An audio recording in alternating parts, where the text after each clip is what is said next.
This is Michael Carlin, president of Henry & Horn Wealth Management, with episode 3 of the Manage the Funds podcast. Joining us today, I simply could not be more excited than to have Matt Lloyd, chief investment strategist at AAM. If you've never heard of AAM or Advisors Asset Management, you're missing out. They have 35 years of corporate experience. They oversee and advise on $22 billion. That was the latest update I saw on the website. They are an impressive organization. And Matt, I thanks again for coming onto our podcast. I'm really excited to have you on board as we talk about interest rates. I appreciate having the invite. It's always actually fun talking interest rates. Oh, I know the joy. So Matt's been in the business he's got over 22 years experience. You can see him on CNBC and Fox Business and Wall Street Journal and Forbes. If you're reading finance, if you're watching TV, you will come across Matt Lloyd. So again, it's with my great pleasure to have Matt dive into this discussion on interest rates. And in big picture, for the listening audience, is that interest rates are critically important to your financial life. It's gonna help guide things about debt. It's gonna help guide things about how your conservative assets make money, and it's a principal force that drives the U.S. economy, and it's gonna drive the world economy because the U.S. tends to lead the world. So one of the things I want to start with, Matt, if that's okay with you, is a little history of interest rates, because I know you got a great take on this. And I've got in front of me a history of interest rates, long-term interest rates for both Britain and the United States that goes back all the way to 1820 to today. And if you look at that 200-year stretch of interest rates, it shows that the average long-term interest rate's only 4%. Yes, there was the pocket of time in the late 70s and 80s where you had double-digit interest rate environment. But one thing I want to set the table with is that should we be expecting, as investors, as shareholders, as people who are looking to move the economy forward, is 4% the number we should be looking at? Because right now the 10-year Treasury is, let's call it 2.8%. Is 4% the number or something else? I think it's a great call. I think actually one of the interesting aspects with interest rates, I think interest rates are mathematical. You can compute them, and so they seem quantifiable. But there's a strong backdrop of relativity to them. And to your point on those charts, what's interesting is you can go back 100 years, you can go back 30 years.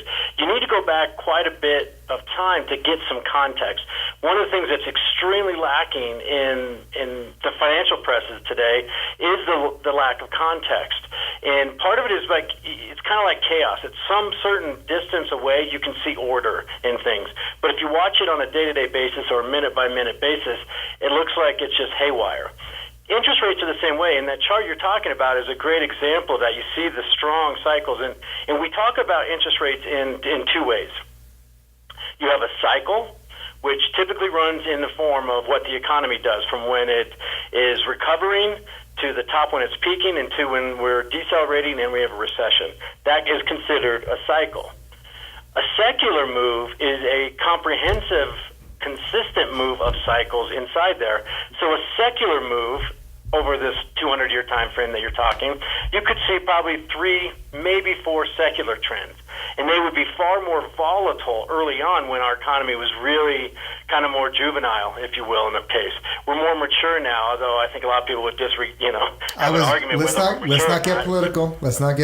But yeah, I get what you're saying. So go ahead. Sorry. But the aspect is that as you mature, you should see less volatility, less standard deviations, and so forth. Doesn't mean you don't have volatility like we've seen, 2 big stock market corrections in the last 20 years, bear markets, if you will. One enormous recession, the 2007-2009, which is really once in a generational event. Compared to the last time you saw something that severe would have been the Great Depression. But the secular trend is one of those things where we've been in a secular bull market since 1982. And so those interest rates, as you look at them, they do impact everything. What you pay for mortgages, what you're going to pay on your credit card, if you want a new loan, or if you're, investing that money, what kind of rates of return are you going to get? And those are very parochial ones, and there's a lot more intricacies to them. But I think ultimately when we talk about interest rates, understand in key where you're at in the cycle is first and foremost. And then otherwise, you want to look at how many cycles is this in this new secular trend? And I think you hit one thing on perfectly well.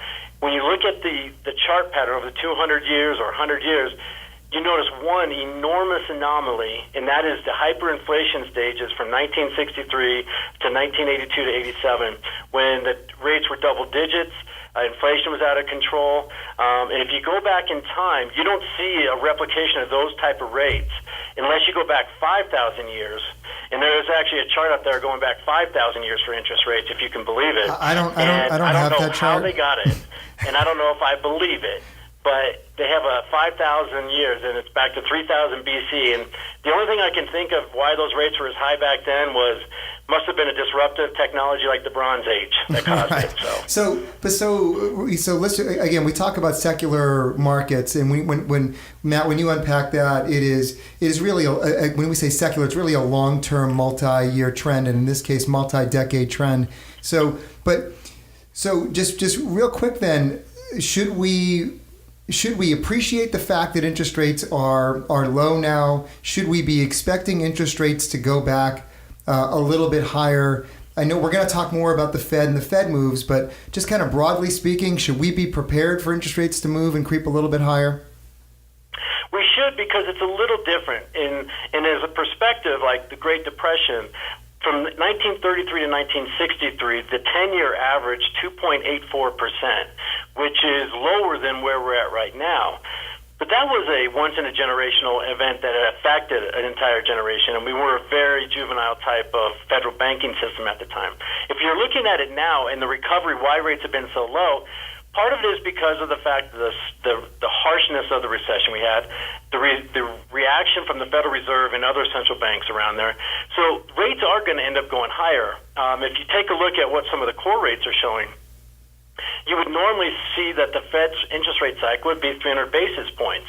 300 basis points from where they were at would equate to roughly about a 3.5, 3 3/4 on the 10-year on their historical spreads. So I think you have to, when you look at inflation, you look at where the economy is growing, you look at the correction we just had, and even the correction in 15 in the equity and the risk assets in the equity markets. I think what you should say is that inflation's upticking. There's a fiscal stimulus that's now taken the baton from monetary stimulus. And you take a look at sentiment numbers and deregulation on top of that, we're late in the cycle, but the last part of the cycle can last some time. Right. I've often been asked, like, what inning are we in? And I said, this is a different game. This is more like cricket than it is baseball. And it could last days.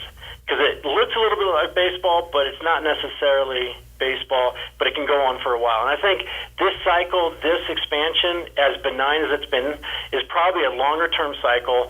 I would say we've probably got a few more years before we really start hitting some kind of economic slowdown. Right. Well, we're gonna dive into that a little bit more detail in terms of what to expect regarding the economic movement. But you brought up inflation. So to me, when I hear inflation, I'm thinking interest rates. I understand that the Fed's mandate is multifold, and what the Federal Reserve tries to do here in the United States is really manage inflation. From what I understand, that's the number one mandate that they try to control. 2 would be economic growth, and 3, to some degree, they want to help economic conditions and money supply to create a friendly job environment. All those things are part of the Fed mandate. But again, assuming inflation's the biggest component of it, or the most important component, we've had fairly benign numbers. I mean, I know today inflation, the numbers came out a little bit hotter than maybe we'd seen lately in the mid to high 2s. But given that, is inflation high enough to warrant the Fed to keep moving? And I know you wrote a great blog on inflation, and I've got your chart in front of me here. And by the way, if you're looking for Matt's blog at aamlive.com, it's awesome. You want to read good, independent research where, again, Matt and his team are uncovering data that you haven't seen before. This is the place to go. Matt, that's a plug for you. But with that, Matt, so inflation, it hasn't been high enough. The Fed's moving anyway. Help me piece this together. I think that is an absolute brilliant question, and I will say that as you look at it, the context, like we're running at now 2.1% annualized growth rate in inflation. If you take a look at the producer index, it's a little bit higher. So the producers are paying more than what consumers are paying as far as those costs go, because it's not being passed down. And that's a whole different discussion. We can have that discussion just on that alone about what that means for corporations, profits in the Federal Reserve, because that's a dynamic question. But the issue you're getting at is exactly right. We're running at 2.1%. The historical average over the last, since 1988, all right, so when things started normalizing past the inflationary spikes of the 70s and 80s, the average is 2.6%. So why should the Fed be raising rates when we're at 2.1%? We're still a little precarious. We want to keep this momentum going. What's interesting is the Fed so why? completely on one side in the sense when they lowered rates to zero. Then when they entertained and basically gorged themselves on quantitative easing, which we can get into when we talk about the Fed, what that actually means, that shifted the dynamic. So now, like Warren Buffett says, you only know who's not wearing a swimsuit when the tide goes out. The Federal Reserve knows that they aren't wearing any swim trunks with as low as rates that they are and their balance sheet. So they're raising rates incrementally. In fact, it's the lowest and the slowest incremental raise in Fed rate hikes in history. And normally it's like 18 basis points a month. We've been averaging about 6 basis points a month. So what it tells you is they're trying to adjust their balance sheet, the interest rates to a more normal level so that when the next recession hits, maybe 2 years, maybe 3 years, maybe 5 years from now, they have some ammunition. But if we would have double dipped in a recession prior to 2015, before they started raising rates, what could the Fed have done? So the shift now is saying, okay, inflation's taken hold. It's not out of the norm. It's not off the reservation that we're so concerned, but it gives us an opportunity to raise rates a little bit so that we can get to a 2.5% to 3% on the Fed funds rate. So we have ammunition on the way down. And also, if they can unload some of their balance sheet mortgages and treasuries, that does have an impact on rates, but that allows them more flexibility the next time a recession happens, because recessions serve a purpose. They always do. You don't like them, but they de-lever. They flush out the leverage in the system. We don't have that now. As much as some of the press is talking about it, there actually is a lack of leverage in the system on household and corporations. So the Fed is all doing this from just kind of glossing this up so they have ammunition when the economy sputters a little bit or hits a recession down the road. Man, see, that's just it. I always wondered, because it just seemed to me that the Fed wanted their favorite tool to help bail out the market in the economy should things require it. And I guess that your theory and your data kind of confirms my suspicion. And I want to transition into the Fed expectations of raising rates. And I know no better way to do it than the Fed dot plot. If you Google Fed dot plot, listeners, then you'll see the chart that we're talking about. And what that does is it's essentially, I view it as a survey of Fed governors to get a sense for what they think short-term rates are going to look like in the future. You aggregate all those numbers, and then you get a sense for, on the whole, where they think interest rates are going. And if you ask the Fed, it seems, per the dot plot, it seems to me that the expectations, are not unlike the same expectations that you could see on interest rates from anybody from Wells Fargo, Citi, JP Morgan. They're expecting 4 interest rate increases. They're expecting, the Fed funds rate, which is currently at right around 1.25%, to be somewhere around 2.25%, at 4 25 basis point increases. And then we're cross-referencing that with the dot plot. And Matt, with all this data and all the analysts seeming to say the same thing and the dot plot agreeing, are we just going to take this at face value that we're getting 4 interest rate increases? It's over. We're at 2.25% at the end of the year. I think we never want to take anything at face value. I think when you look at things, whether it's like the study of when someone clicks on an article on the internet, there's only a 20% chance they're going to read the entire article. My experience in doing media over the time is there's only so much bandwidth and attention you can get from the reader.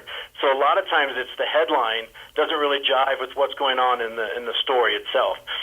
The reason why what you said is, do we just trust that's going to happen? We have to trust but verify, and that's why we kind of dig through the metadata, so to speak, to kind of look and say, what are these patterns that kind of point themselves out? And I think that going back to that, talking about the 10-year Treasury yield curve, and what does that mean? You have to go back in time and context. And when we talk about what the Fed might be doing with rates, the number one question everyone should have is, what is the terminal Fed's fund rate? The terminal Fed funds rate, say that too many times, is what rate is the last hike at for the Fed funds by the Federal Reserve before we hit a recession. And so when you look at that top of that dot plot, as you were explaining, it's about 3%. That's where they say long-term rates and their Fed funds rate and so forth. The 3% is actually the interesting aspect. About a third of the portfolio managers, institutional managers out there, put that as where the terminal Fed's funds rate is too. Others are putting it about 2%. Currently on what we're at is 1.5%. So some are saying that it's going to peak out at 2, which is only 2 rate hikes, which would be very low. Others are saying there's 6 more hikes coming in at 3%. The 3% actually is kind of a magic number, because if you look at the average rate hike cycle by the Federal Reserve, it's 300 basis points, or 3%. Wow. So that would put us right at the level where everyone is at. Now, that seems kind of lazy analysis to me, but actually I think in a way that seems about right. I think ideally the Fed would love to get to a 3% Fed funds rate without hindering the economy. And when we talk about the Fed explaining themselves, the one thing you have to know, the Fed never really wants to paint themselves in a corner. So if there is any assertion in the marketplace that the Fed is going to do this, they will actually release statements to kind of counteract that, to cause a little bit of doubt. They want a little doubt now in the markets so that these small gyrations don't turn into massive bubbles and massive corrections down the road.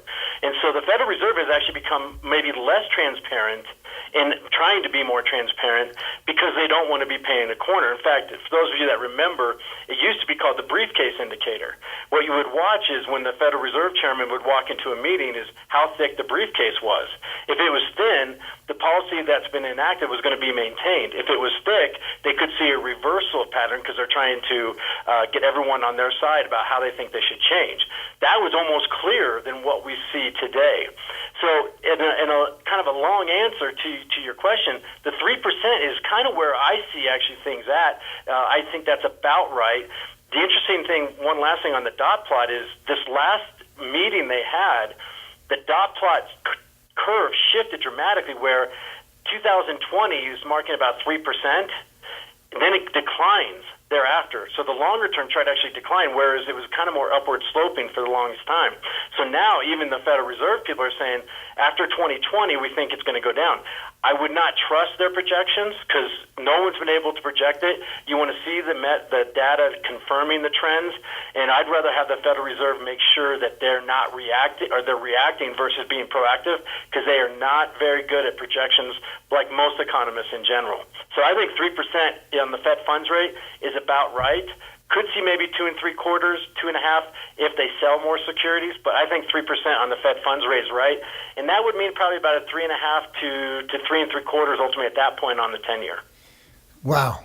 Okay, so listen. So listeners, if you heard Matt clearly, pay attention to what the Fed is saying, just not too closely, because there's going to be some subversive text in there, in that they're trying to inform you, but at the same time not telegraph things. So I know that we get clients a lot that say, yeah, but the Fed said this, or the Fed, listen, you gotta take it and you gotta shape it. And it's much more art form than science, I think, in a lot of ways. And that's interesting. So you listen, you brought up we think that the short-term rates are going to be 3%. Wow. Maybe that means money markets at some point, 3%. I remember those days. You actually earned some interest on your cash. That could be fun. And then you're talking about maybe that 10-year treasury ending at 3.75. So my math says that's, 3/4 of a point spread difference. When you have your short-term rates and you subtract that from a longer-term rate, what's that spread difference? Now, Matt, my favorite data that for this call, I mean, you've got lots of favorite data but my goodness, the chart that you have on U.S. Treasury spreads in economic recessions and equity peaks, this we have to address, because lots of people that know anything about interest rate yield curves think that, my goodness, when we have a flattening yield curve, or the short part of the yield curve is equal to the longer part of the yield curve, it looks flat, or heaven forbid, the short part of the yield curve is higher than the longer term rate to get a negative sloping yield curve. People see that or hear that and get a knee-jerk reaction to say it's an immediate recession, go to cash, go ahead, stuff money under the mattress and really start to freak out. But your data that you put together on U.S. Treasury spreads, economic recessions, and equity peaks, I find it truly fascinating. Can you unpack that for us and what your data reveals? Yeah, the first and foremost, and I appreciate the first and foremost thing that we look at, there's some reliable indicators out there, and sometimes the ones that are marginalized are the ones you want to pay attention to the most. The ones that say, this is obsolete, I would pay more attention to those indicators, actually.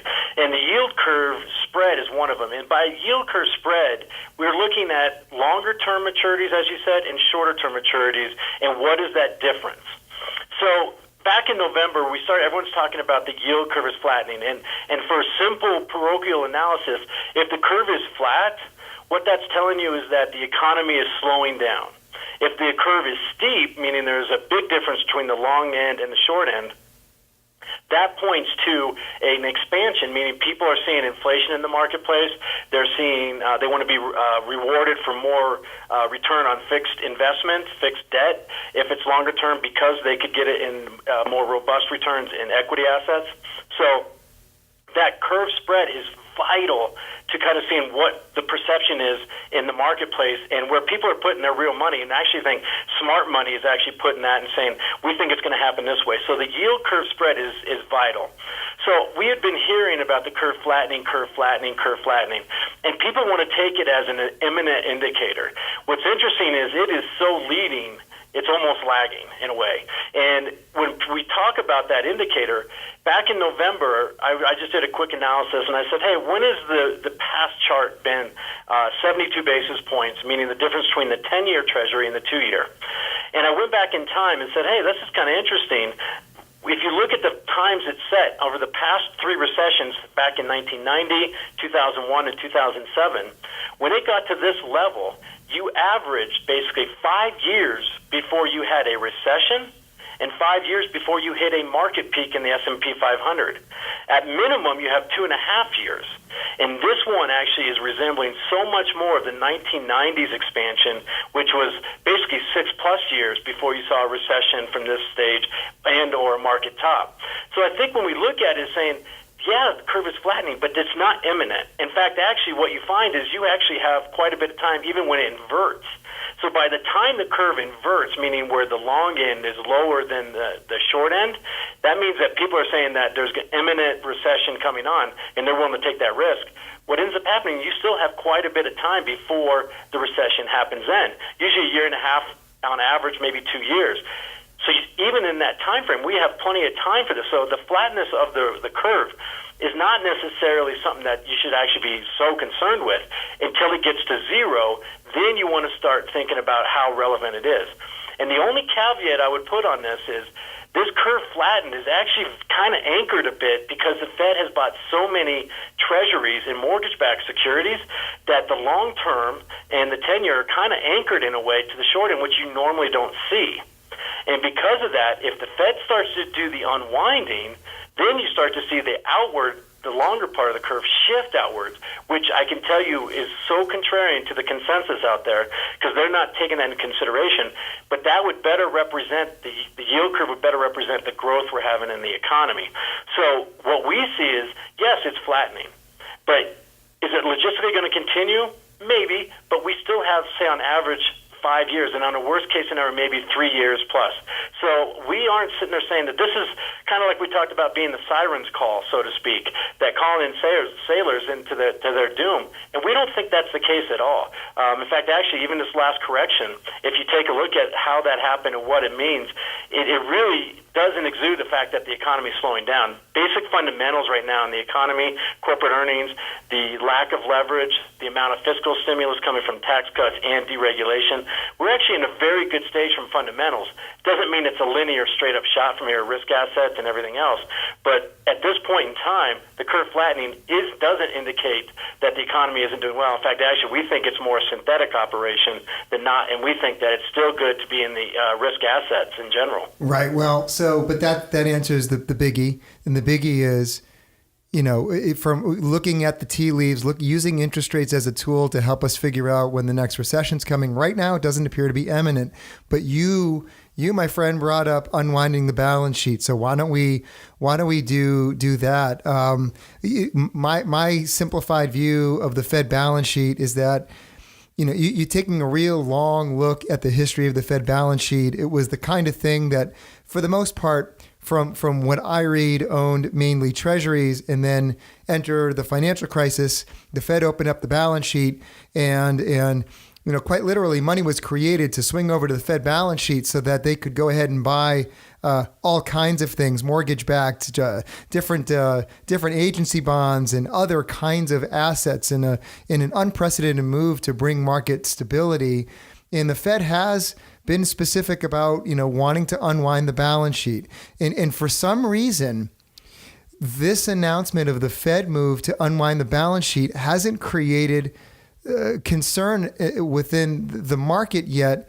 And I'm perplexed by that, because it just seems to me, Matt, that if you look at the history of those that tried to fight the Fed, there aren't a lot of people that win. It's hard to fight the Fed, especially with that kind of balance sheet. So should we be worried about fighting the Fed, and should we be worried about the Fed, their announcement to unwind the balance sheet, and what that might look like for, again, getting it back into interest rates and also the broader spectrum of investments?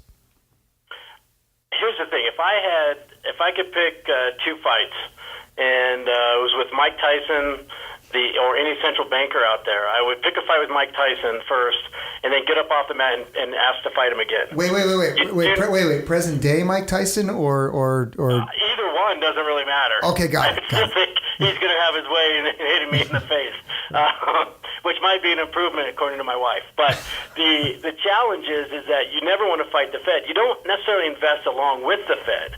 You actually look at what their investment is going to impact, but you never want to fight the central bank. They have far more power and assets than we do. There's only one class out there that I would argue that if any central bank starts to try to impact or influence, you go the opposite way with it, and that's currencies.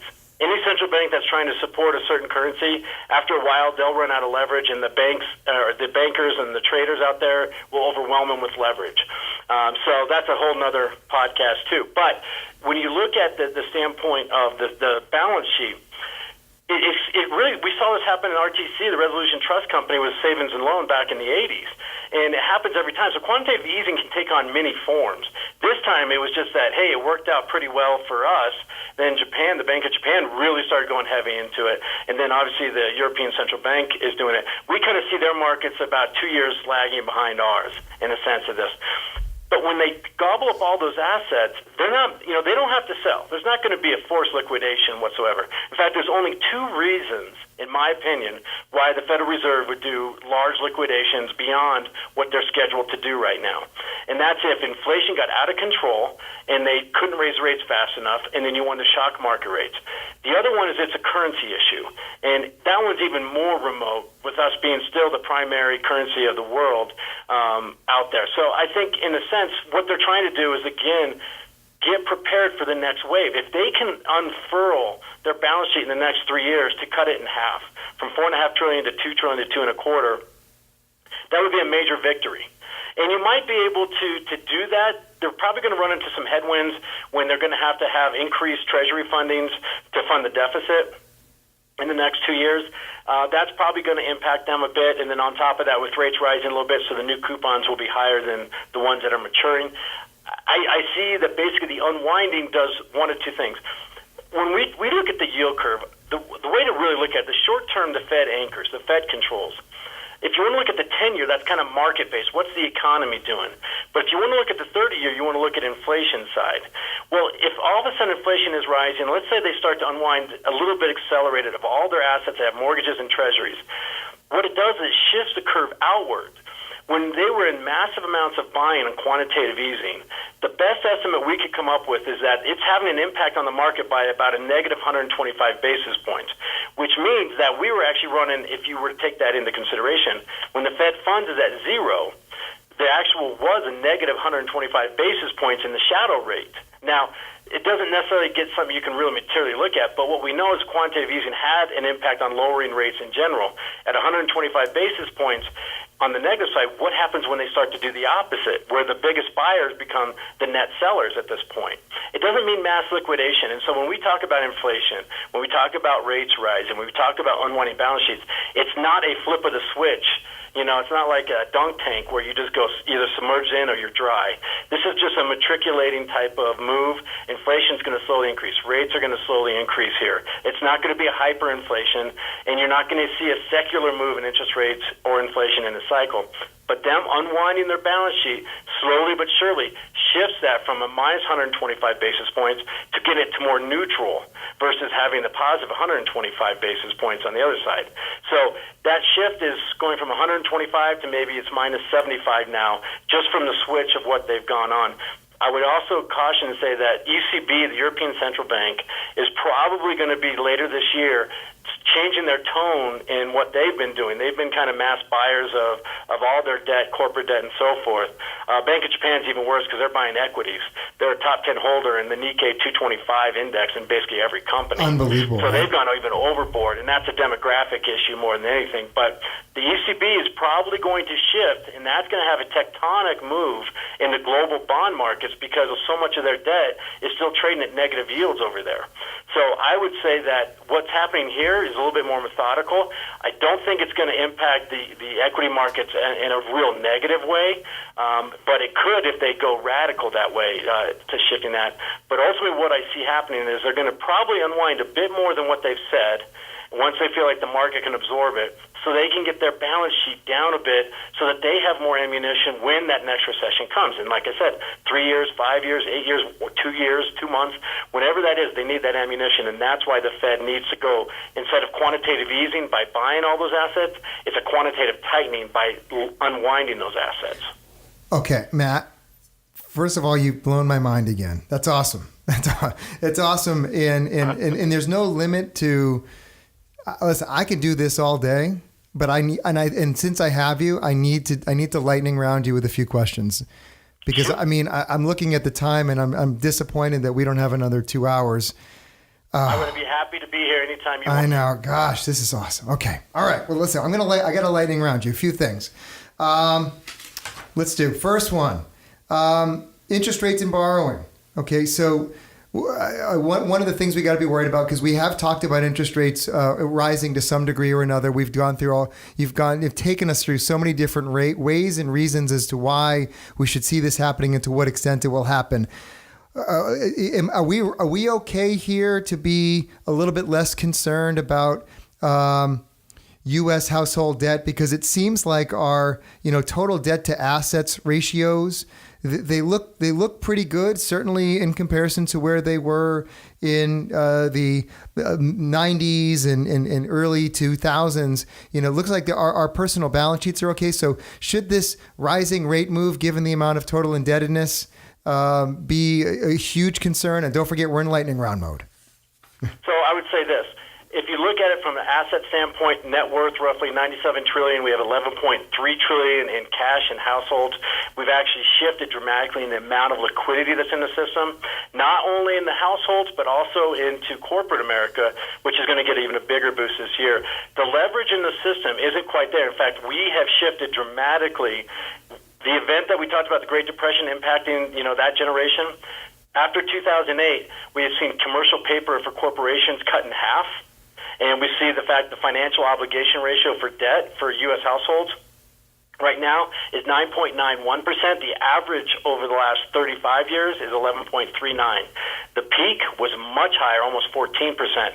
So we are roughly, in a way, there's a lot more that can be added before we ever get to even the average. I would guess you could add $2.5 trillion in debt that doesn't go into investment, into housing or anything else, but pure consumption debt before we get to the average out there. So I say that the households actually have been very pragmatic. In a lot of cases, they've been doomsday prepping since 2008 because of what happened there. And I think that the households are actually pretty strong, and a little bit more wage increasing will help them even more. Right. We're seeing that too. We're seeing that wage increases and wages have improved, which is great. Lightning round, next question. Should we avoid foreign currency fixed income? Again, we got to talk. I wish we had more time. We could do a whole podcast on foreign fixed income. We got to worry about the U.S. dollar. So is this something that we should have in our portfolios? I mean, again, this is the kind of thing where you got global bond funds. Those are kind of the more commonly used instruments, or certain ETFs that are fixated on foreign fixed income. Is this something we should run into or run away from right now? Here's an answer, and it's a little bit more complex. I wish I could give you a quick answer. I would stay away from a lot of foreign debt in general, and the reason is more the interest rate scenario.